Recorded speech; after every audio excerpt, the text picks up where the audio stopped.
Shaitan Rajim. This is Mohammed Shafi C, teacher UPS Patrama.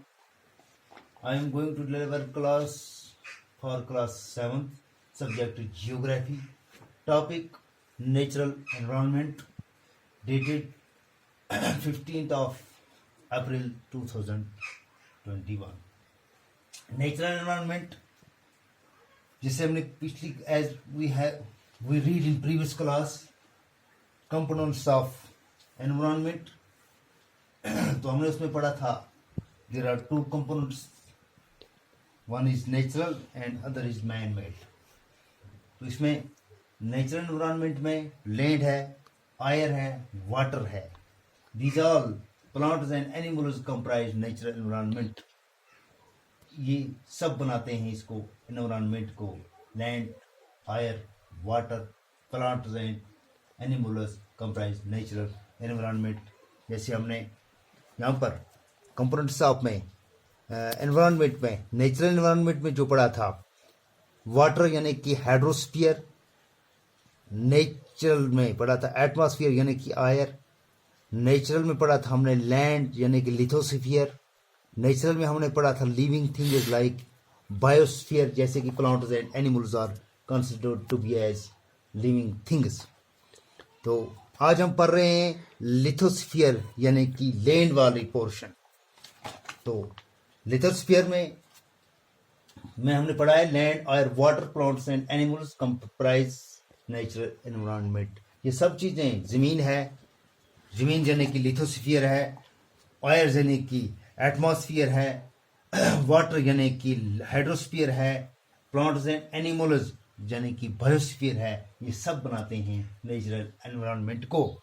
तो अब हम पता चल गया हमें, we familiar about the meaning हम पता चल गया हमें कि हाइड्रोस्फीयर, लिथोस्फीयर जमीन को कहते हैं, हाइड्रोस्फीयर पानी को कहते हैं, एटमॉस्फेयर एयर वाला पोर्शन को कहते हैं, बायोस्फीयर प्लांट्स एंड एनिमल वाले पोर्शन को कहते हैं. Let us learn some more facts about the dominance. अब इन डोमिनेंस के बारे में, जमीन वाले डोमिनेंस के बारे में, एयर वाले डोमिनेंस के बारे में, प्लांट्स एंड एनिमल वाले डोमिनेंस के बारे में हम कुछ और जानना चाहते हैं.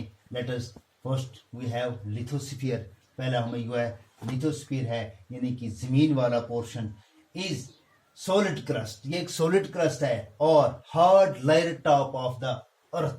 ये जमीन की वो ऊपरी तह है, हार्ड जो सख्त होती है सब, ऑफ द अर्थ जमीन वाली.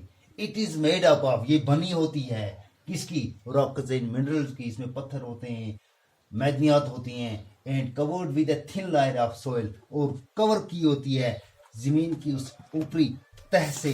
उस तह को हम, ये वाली तह, इस तह में ये लिखा हुआ ना यहाँ पर क्रस्ट, ये वाली तह लिथोस्फीयर की, ये वाली तह, इसको कहते हैं लिथोस्फीयर, ऊपरी तह.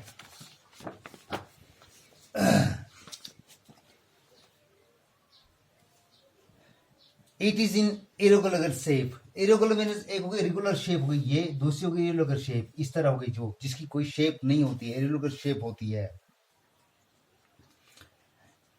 Surface with various land forms. इसकी बहुत सारी लैंड फॉर्म्स होती हैं, इसकी कोई एक शक्ल नहीं होती है. जैसे कि सच एज माउंटेन्स, हम देखेंगे कौन सी होती है पहली, माउंटेन्स.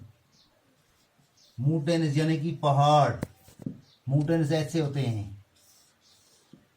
बाद में क्या है, प्लेट्यूज, PLATEUS,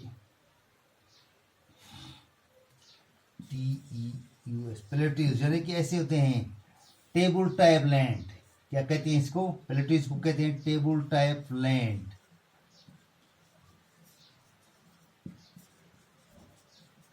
और क्या है इसमें? प्लैनेट.